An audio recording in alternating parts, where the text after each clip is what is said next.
네, 금일은요, 말씀을 듣고 순종하는 삶이라는 제목으로 함께 하나님의 말씀을 나누고자 합니다. 우리는 지금껏 느헤미야의 말씀을 통하여 이스라엘 백성들의 귀환 그리고 성벽 재건의 모습, 에스라와 느헤미야의 개혁을 중심으로 한 선민 공동체의 회복의 모습을 배웠습니다. 그런데 그러한 가운데 또다시 문제가 발생하게 됩니다.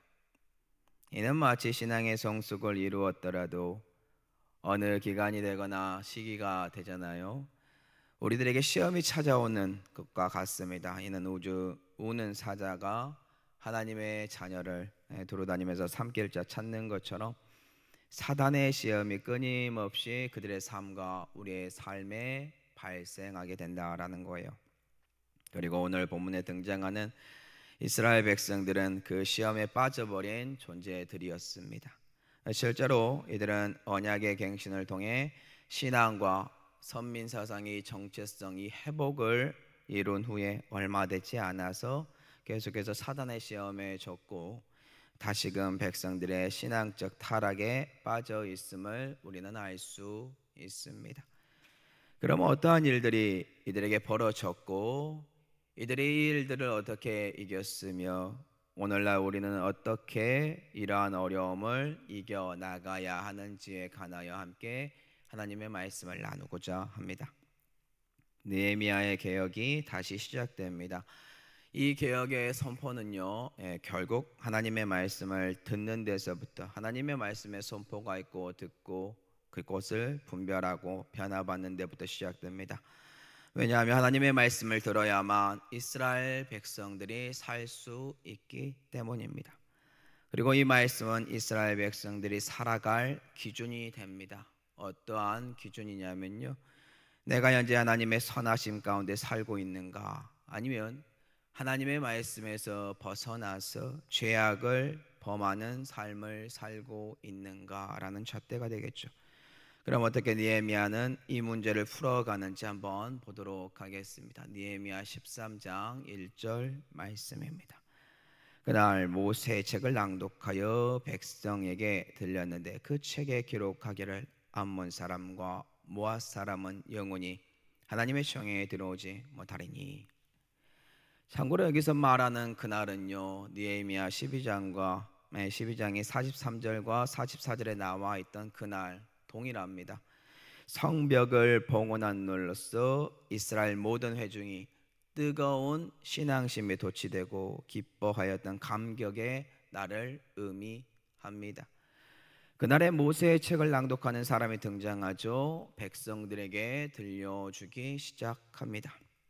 일반적으로 율법 낭송은요, 제사장들이 하기 때문에 우리가 모르는 무명의 제사장이 대표로 모세의 책을 낭독했을 거라고 저는 봅니다.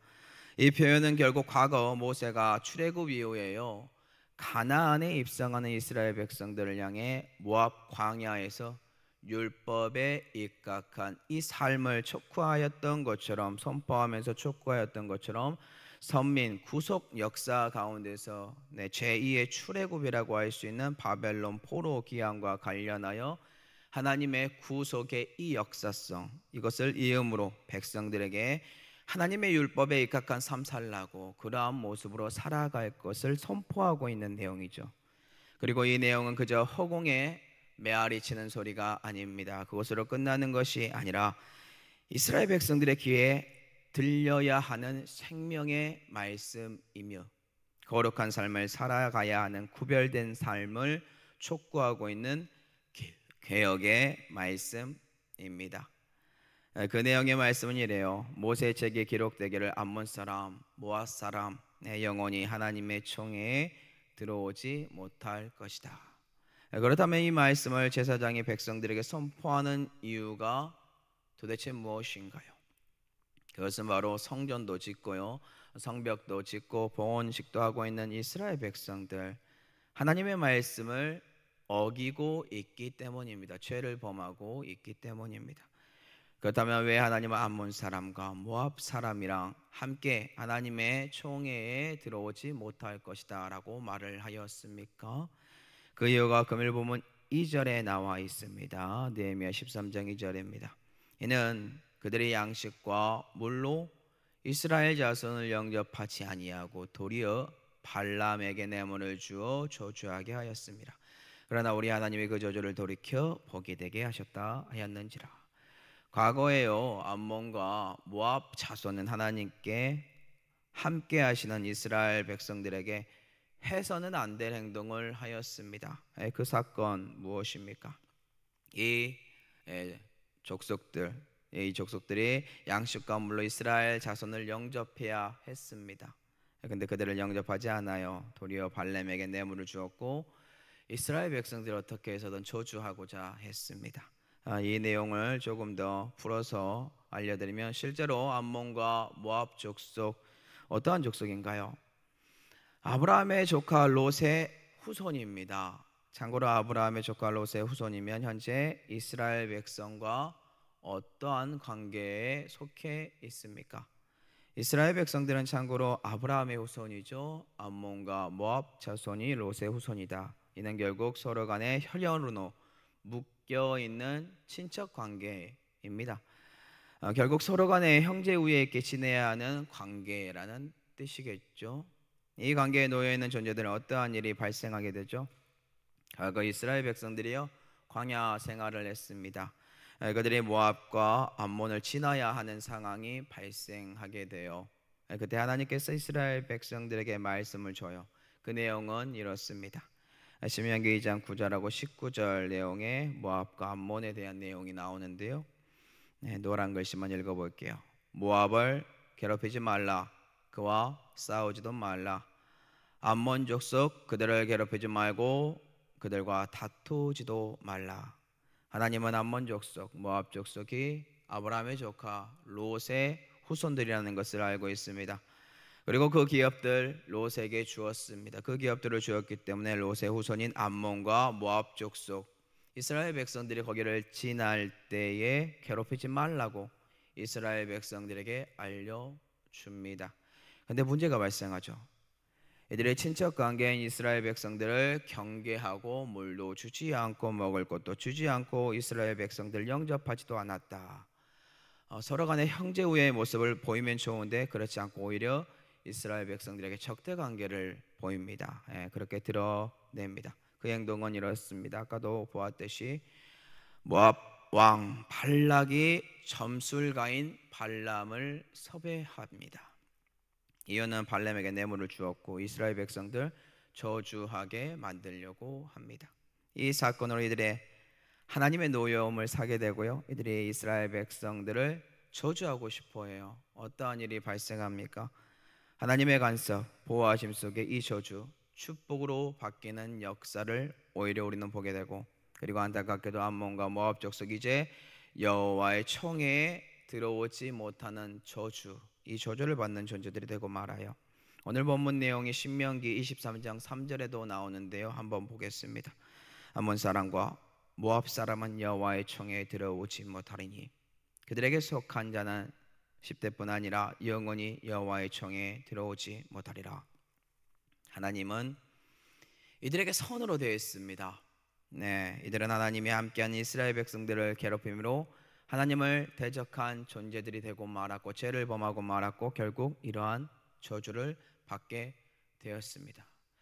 자, 그렇다면 지금 현재 이 저주를 받은 암몬 사람, 모압 사람들이 누구와 혼합하여서 섞여서 살고 있는지 아십니까? 그것은 바로 바벨론 포로기에서 돌아와 성전 건축하고요, 성벽 짓고 그리고 하나님 앞에 올바르게 살겠다고 외치고 봉헌식하고 있는 이 이스라엘 백성들하고 섞여서 함께 살고 있다. 이는 지금 성경에서 말하고 있는 하나님의 말씀을 어기고 있고 정결함 속에 거룩함 속에 살아가야 하는데 이방인들과 죄악을 범하는 그 이방인들과 섞여서 사는 것처럼 똑같이 암몬과 모압이라는 죄악, 이 죄악된 중심 속에서 그들과 섞여서 하나님 중심이 아니라 신앙을 더럽히면서 그 누룩과 함께 살아가고 있다라는 것입니다. 그렇기 때문에 하나님은 이 하나님의 말씀인 모세의 책을 낭독하는 오늘 이 본문 속에서도 우리에게 동일하다라고 알려주는 거예요. 왜냐하면 다시 하나님 안에 이 말씀이 선포되는 이 모습 속에 하나님 중심으로 거룩한 삶, 성결한 삶의 공동체를 만들어가라고 알려주고 있으니까요. 이에 모세의 책의 내용을 들은 이스라엘 백성들이 올바른 자세를 취합니다. 우리가 이 자세를 배워야 하는데, 이들은 하나님의 말씀인 모세의 책의 말씀의 내용을 듣고 느그적거리지 않아요. 그리고 깨달은 다음에 불순종하지도 않습니다. 이들은 하나님의 말씀을 깨닫고 즉각적으로 순종함으로 바로 실행에 옮겨 이스라엘 백성들 가운데 정결하지 못한 부분들을 제거함으로 다시 순결한 신앙 공동체를 만들어가기 시작합니다. 오늘날로 치면 거룩한 교회를 예수 그리스도와 함께 만들어가는 거겠죠. 금요일 본문 느헤미야 13장 3절 볼게요. 백성이 이 율법을 듣고 곧 섞인 무리를 이스라엘 가운데에서 모두 분리하였느니라. 결국 백성들은 모세의 책의 내용, 하나님의 말씀의 내용을 듣고 거룩하지 못한 자신들의 삶을 돌아보게 되었으며 그 원인이 무엇인지 파악했고 이 누룩들인 암몬과 모압 족속들을 모두 분리하기 시작함으로 거룩한 공동체를 다시 만들어가기 시작합니다. 다시 정결하고 하나님의 거룩함이 살아있는 공동체를 만들어 갔다라는 것입니다.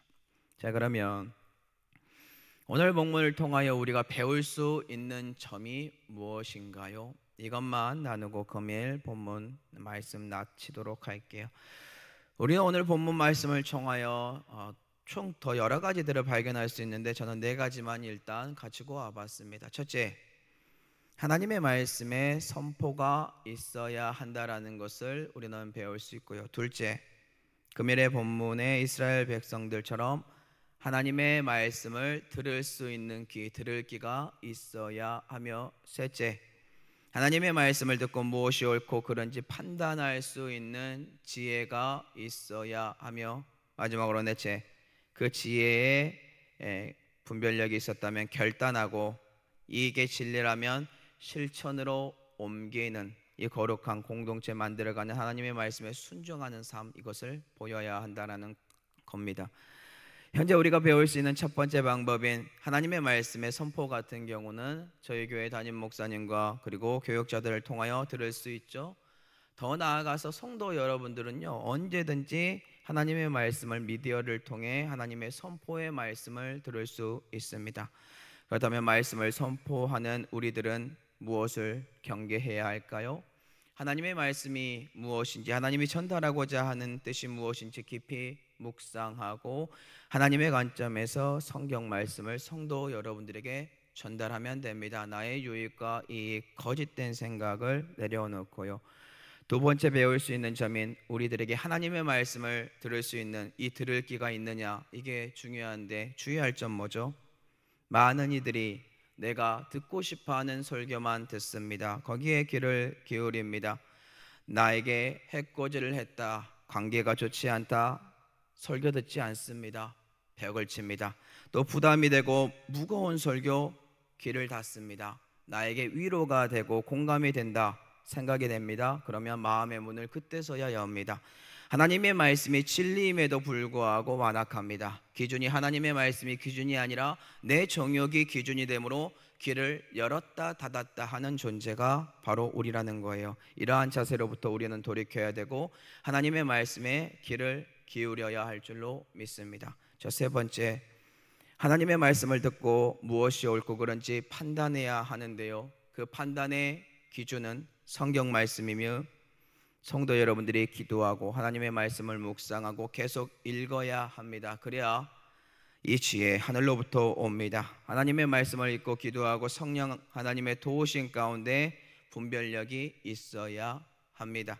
그리고 마지막으로 하나님의 지혜 가운데 그 말씀을 듣고 분별하였는데 그 말씀이 진리다, 그렇다면 즉각적으로 내 삶에 실천하는 것입니다. 이 실천을 이루기 위한 방법으로 가장 확실한 방법은요, 성도 여러분들은 예수 그리스도와 함께 날마다 죽고 내 안에 그리스도께서 살 수 있도록 날마다 기도와 하나님의 말씀으로 무장하는 법을 배워야 합니다. 성령 하나님께서 성도 여러분과 함께함으로 즉각적으로 실천할 수 있는 그 능력의 호흡을 주실 겁니다. 오늘 우리 모두 하나님의 말씀이 선포된 이 진리의 말씀을 사모하시고요, 하나님의 말씀에 귀를 기울이시고 그 말씀이 진짜인지 분별하시고 진짜라면 곧 진리라면 성령 하나님의 도우심 가운데 즉각적으로 실천하는 은혜가 저와 성도 여러분들에게 흘러넘치기를 예수 그리스도의 이름으로 축복합니다.